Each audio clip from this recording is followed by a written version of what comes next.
Eso es muy importante, que los jóvenes sean atendidos, porque si no, si se abandonan los jóvenes y no tienen empleo, no tienen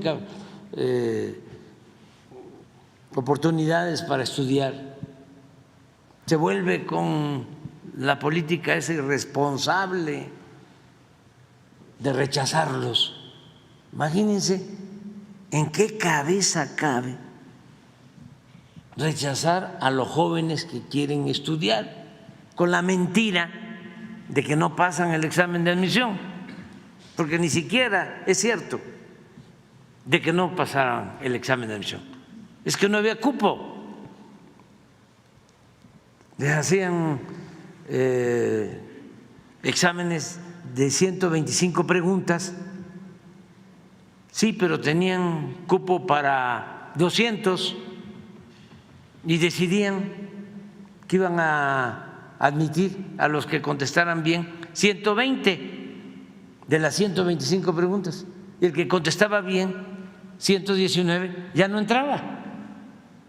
Pues no es que no pasara el examen, es que los rechazaban.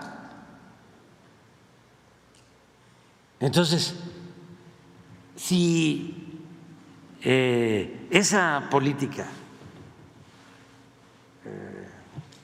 discriminatoria, privatizadora, porque ¿para qué hacían eso? Para que la educación se convirtiera en un negocio, en una mercancía, en un privilegio. Y la educación es un derecho del pueblo. ¿Qué sucedió?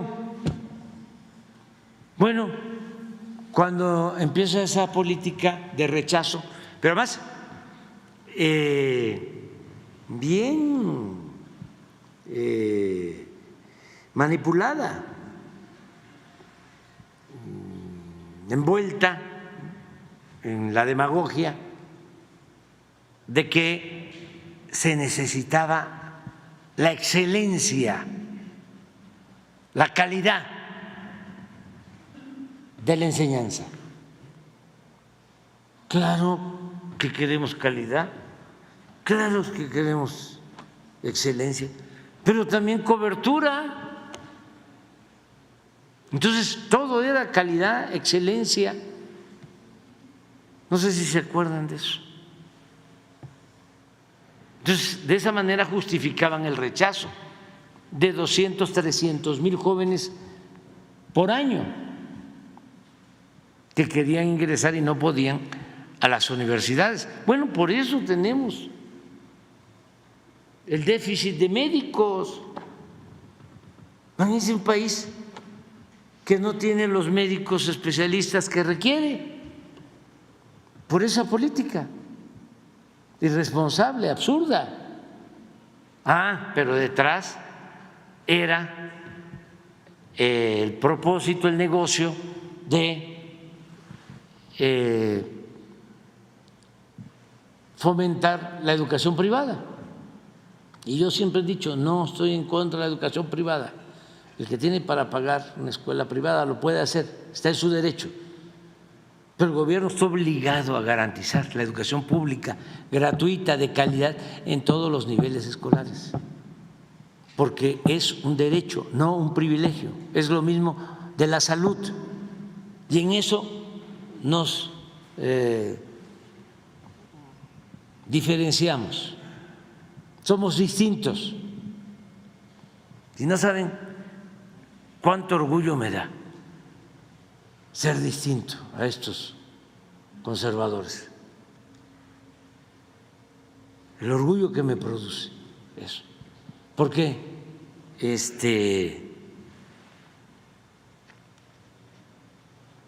se deja sin derecho a la educación. ¿Qué sucedió?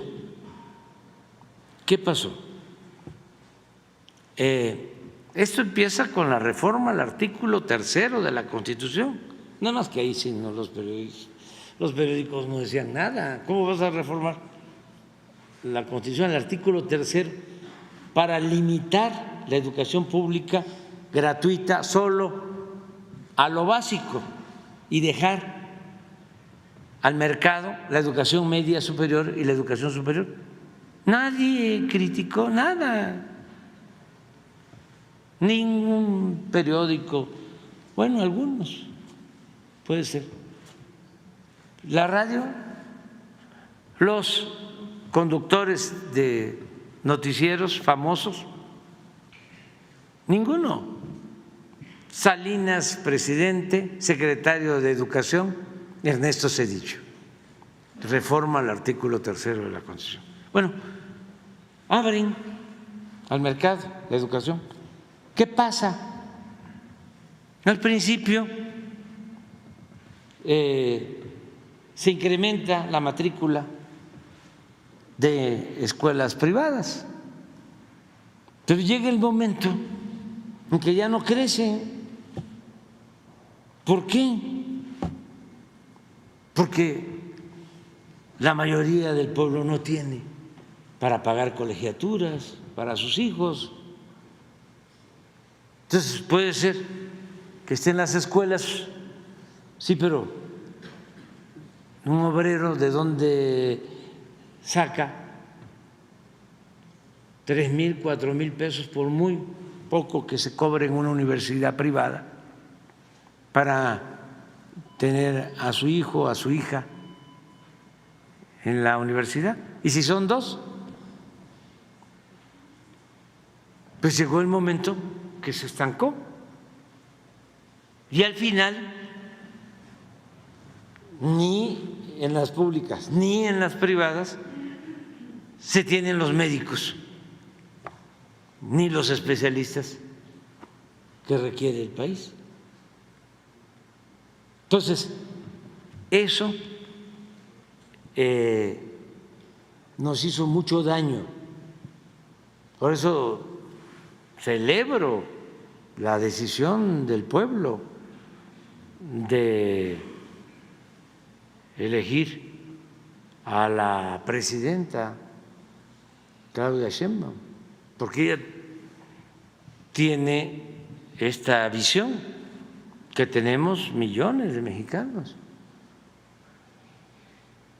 porque la minoría conservadora piensa de otra forma. Hay que pagar. Cuando decidimos aumentar las becas, aquí está el secretario de Salud,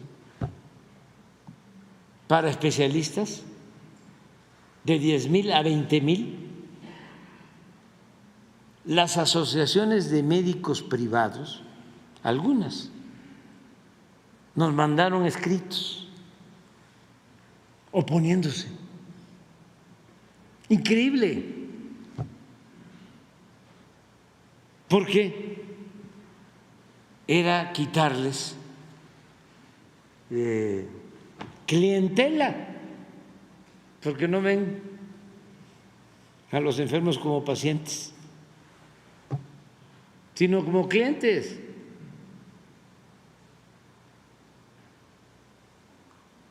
¿Y creen ustedes que les hicimos caso? Nos mandamos al carajo y aumentamos al doble el número de becas para especialistas. Entonces, si los jóvenes, regresando a tu planteamiento, son atendidos, otra cosa que es importantísima hacia el futuro, el que se conserve la integración de las familias. Esto, aunque parezca yo disco rayado, lo considero importantísimo y lo tenemos que estar repite y repite y repite y repite. Ponla de nuevo lo que pasó ayer de homicidios. Miren Guanajuato. ¿Por qué lo de Guanajuato? 18% de todos los homicidios en Guanajuato, por el consumo de la droga.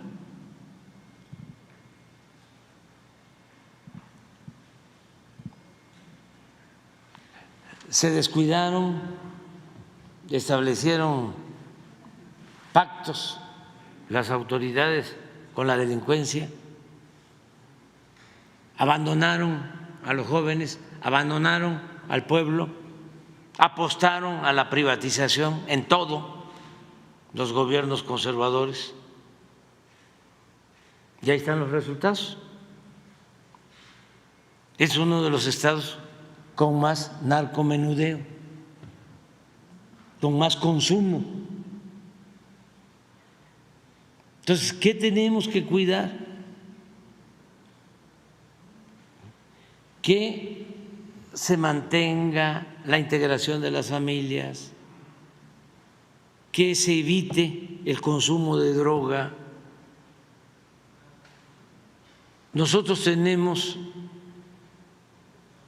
la ventaja comparativa de que por nuestras costumbres, tradiciones, no hay adicciones, no hay opciones hacia las drogas de manera innata, por lo que somos. Es muy distinto a lo que sucede lamentablemente con nuestros hermanos estadounidenses. Nosotros tenemos 600 fallecidos por droga. Ellos tienen nada más de fentanilo 100,000 y la mayoría jóvenes. Entonces, ¿qué tenemos nosotros que cuidar? Que no aumente el consumo. Y para eso, fortalecer valores, afianzar más nuestras tradiciones, la integración en las familias, atender a los jóvenes, ni nada de esa modernidad malentendida de que somos libres y a ver, ¿por qué no se permite que el que se quiera drogar lo pueda hacer? O los vapeadores. No, nada de eso. El problema que tienen en Estados Unidos, digo también con todo respeto, es porque no atendieron las causas, no están atendiendo las causas. Todo lo quieren resolver con medidas coercitivas, con las agencias contra las drogas, policías, cárceles. Sí, pero ¿qué hacen para evitar que los jóvenes consuman?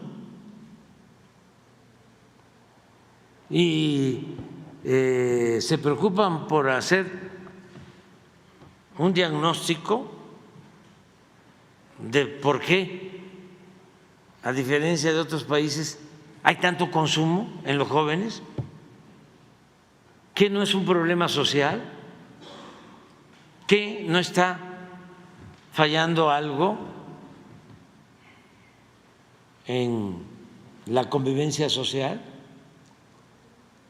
que no hay un vacío en la vida de los jóvenes, que no hay infelicidad. ¿No será que hay desamor, que hay desatención a los jóvenes? Y lo otro, de que hace poco autorizan que los basquetbolistas, la Liga Profesional de Básquetbol, en los acuerdos con los dueños de los equipos, les permitan fumar marihuana.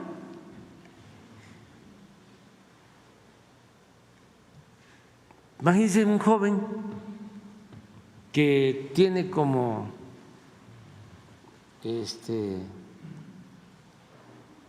ídolos, ¿no?, en el deporte, basquetbolistas, y que puedan libremente fumar, drogarse. Entonces, nosotros tenemos que cuidar eso.